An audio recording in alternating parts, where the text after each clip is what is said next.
ہر وقت اپنے ملک اور اپنے ملک کے مسائل اور اہل سیاست اور دیگر عناصر کو ہم یہ مورد الزام ٹھہراتے ہیں، تو یہ مسئلہ جو ہے یہ صرف ہمارے ملک کا نہیں ہے، یہ دنیا بھر کے جو غریب اور ترقی پذیر ممالک ہیں یہ ان سب کا ہے۔ اب سوال یہ ہے کہ یہ آلودگی کیسے پیدا ہوئی ہے، یہ بے روزگاری کیسے پیدا ہوئی ہے، اور مذہبی حساسیت کیسے پیدا ہوئی ہے۔ تو یہ بھی میں سمجھتا ہوں کہ شاید ہمارے اپنے پیدا کردہ کم ہیں اور ان قوتوں کے پیدا کردہ زیادہ ہیں کہ انہوں نے ہمیں انڈسٹری کا شعور تو دیا، لیکن جس طرح صنعت کا شعور وہاں پر ہے کہ صنعت بھی لگانی ہے، لیکن اس کے ساتھ ساتھ جو ماحول کے بارے میں جو شعور ہے وہ یہاں کے لوگوں میں نہیں ہے، تو ہم ان کی پیروی میں صنعتوں پہ صنعتیں لگاتے گئے، اور اس کے بعد ہم نے دیکھا کہ ہمارے ملک میں بڑے بڑے سیلاب آئے، موسمیاتی تبدیلیاں آئیں، حدت بڑھی، تپش بڑھی، اور بہت سارے موسمیاتی تبدیلیاں ہیں جو ہمارے زندگیوں کے لیے خطرہ ہیں، یعنی ہم اگر یہاں رہتے بھی ہیں تو بھی ہماری زندگیوں کو خطرہ ہے۔ اس کے بعد آپ دیکھیے کہ روزگار، چونکہ ہمارے جتنے وسائل ہیں ان پر انہوں نے مختلف انداز سے قبضہ کیا ہے، یا ان کے ایجنٹس نے ہمارے اندر یہ کچھ اس طرح کی چیزیں پیدا کی ہیں کہ پیسے کی جو ہوس ہے۔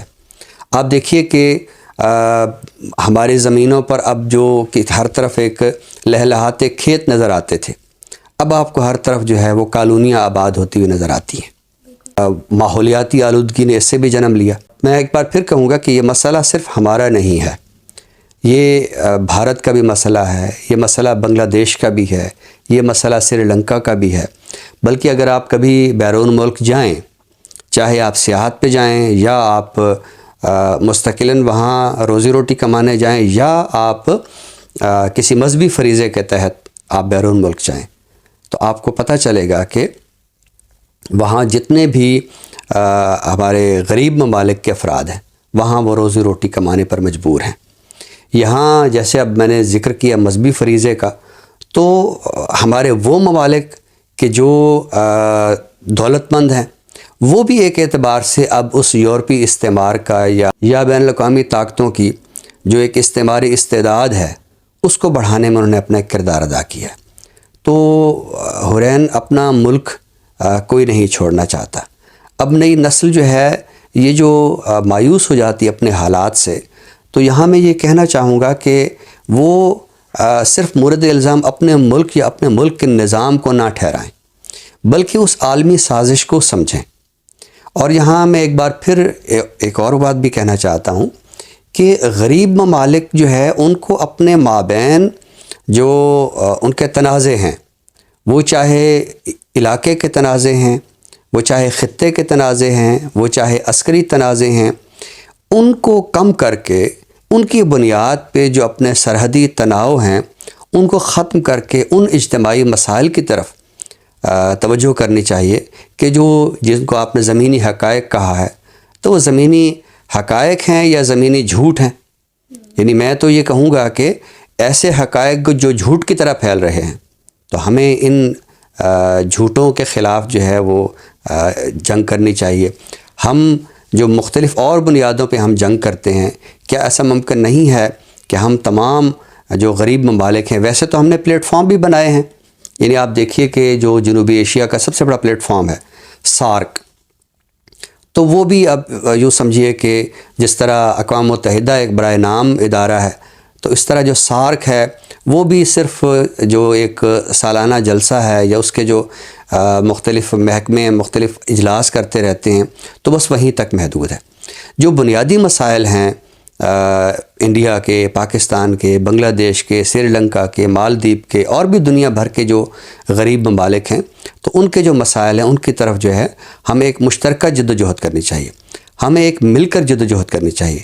یہ تو آپ نے اچھا کیا کہ یہ مجھے ویڈیو دکھائی اور مجھے پتہ چلا کہ جو مسائل ہم اپنے سمجھتے ہیں کہ یہ صرف ہمارے مسائل ہیں، وہ صرف ہمارے مسائل نہیں ہیں، بلکہ تمام دنیا کے جو غریب ممالک ہیں، آپ انہیں ساؤتھ ایشین کنٹریز کہیں، آپ انہیں سارک ممالک کہیں، آپ انہیں تیسری دنیا کہیں، آپ انہیں پسماندہ ملک کہیں، کچھ بھی کہیں، تو ہماری پسماندگی کا جو سبب ہے ہمیں اس طرف توجہ دینی چاہیے. ہمیں اپنی نسلوں کو یہیں جو رزق دینے کے وسائل ہیں وہ پیدا کرنے چاہیے. جی بالکل سر، آپ نے درست فرمایا کہ یہ مسئلہ صرف ہمارا نہیں ہے بلکہ دنیا بھر کے کئی ایسے ممالک ہیں جن کا یہ مسئلہ ہے، اور بڑے اہم نکات پہ آپ نے بات کی کہ ہمیں اس نظام کو جو ہے وہ غلط نہیں کہنا چاہیے بلکہ جو ایک عالمی سازش ہے ہمیں اسے سمجھنا چاہیے. تو ناظرین، اسی گفتگو کے ساتھ ہم بڑھتے ہیں پروگرام کے دوسرے حصے کی جانب یعنی تخلیق کی جانب. آج ہم بات کرنے والے ہیں یشب تمنا کے حوالے سے. بیرون ملک مقیم ہیں. آپ کا پہلا شعری مجموعہ کتاب تنہائی، اور حال ہی میں 2023 میں آپ کا شعری مجموعہ آیا تاریک دنوں کی کہانی. بہت عمدہ شاعر ہیں، بہت خوبصورت کلام لکھتے ہیں. تو سر، ان کے حوالے سے کیا عطا کرنے والے ہیں؟ آپ نے یشب تمنا صاحب کے دوسرے مجموعہ کلام کا ذکر کیا، تو آج میں نے اس سے ایک غزل منتخب کی ہے.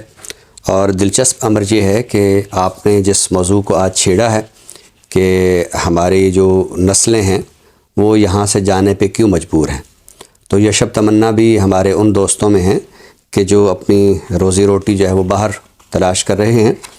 اور اگلا اتفاق یہ ہے کہ میرے سامنے جو غزل آئی ہے ان کی، تو وہ بھی اس مسئلے کو آگے بڑھاتی ہے. عالی دماغ و عالی نظر سب چلے گئے،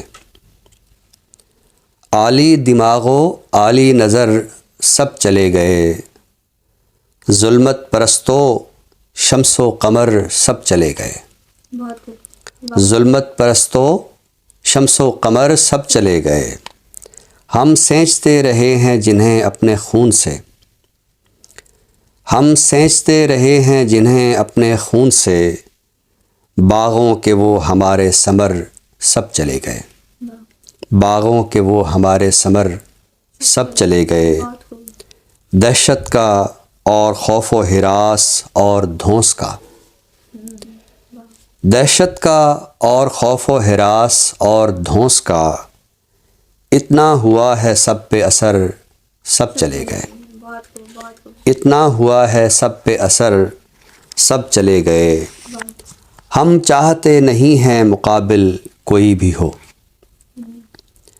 ہم چاہتے نہیں ہیں مقابل کوئی بھی ہو، اہل کمال و اہل نظر سب چلے گئے، اہل کمال و اہل نظر سب چلے گئے. جاتا نہیں ہے گھر سے کوئی بے سبب کبھی، جاتا نہیں ہے گھر سے کوئی بے سبب کبھی، بدلی نہیں جو ہم نے ڈگر سب چلے گئے، بدلی نہیں جو ہم نے ڈگر سب چلے گئے. عالی دماغ و عالی نظر سب چلے گئے، ظلمت پرستو شمس و قمر سب چلے گئے. بہت خوب سر، یشب تمنا صاحب کی بہت ہی عمدہ غزل آج آپ نے عطا کی. ناظرین، اسی کے ساتھ بڑھتے ہیں پروگرام کے آخری حصے کی جانب یعنی کتاب کے تعارف کی جانب. تو سر، آج کتاب کے تعارف کے سیگمنٹ میں کون سی کتاب تعارف کے لیے پیش کریں گے؟ آج کی کتاب بہت ہی دلچسپ ہے. اس کا تعلق ایک تعلیمی ادارے سے ہے. اچھا، تعلیمی ادارے کا ایک تصور تو یہ ہے کہ وہاں تعلیم دی جاتی ہے، لیکن بعض تعلیمی ادارے ایسے ہیں کہ جو ہماری علمی، ادبی، تہذیبی اور ثقافتی صنعت کا کام کرتے ہیں. ان میں سے ایک ادارے کا نام ہے oriental college, Punjab university, Lahore. تو یہ میرے سامنے ایک کتاب ہے جس کا آج میں نے تعارف پیش کرنا ہے. ریت اس نگر کی ہے، ریت اس نگر کی ہے. یہ اس شعری روایت کا تعارف پیش کرتی ہے. یہ کتاب ان شعراء کا تعارف پیش کرتی ہے کہ جو اورینٹل کالج سے وابستہ رہے. وابستگی سے مراد ہے کہ وہ افراد کہ جو وہاں بطور استاد وابستہ رہے یا وہاں تعلیم حاصل کرتے رہے.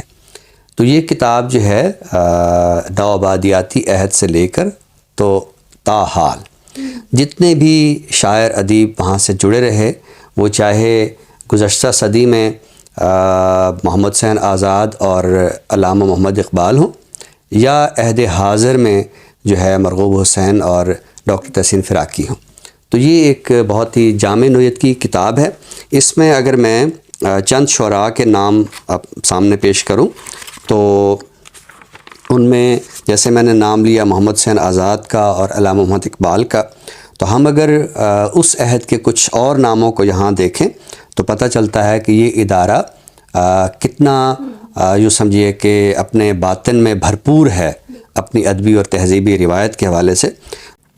ان میں حافظ محمود شیرانی ہیں، ان میں موہن سنگھ دیوانہ ہے، اس میں امتیاز علی خاں عرشی ہیں، اختر شیرانی ہیں، فیض احمد فیض ہیں، یعنی یہ تو وہ منظرنامہ ہے جو تو اگر ہم تھوڑا سا آگے چلیں تو اس میں جگن ناتھ آزاد، عبادت بریلوی، شہرت بخاری، داؤد رہبر، سجاد باقر رضوی، حفیظ طائب، احسان اکبر، اسلم انصاری، یعنی آپ دیکھیے کہ کتنے بڑے بڑے نام ہیں جو اس ادارے سے بطور استاد وابستہ رہے یا بطور شاگرد وابستہ رہے۔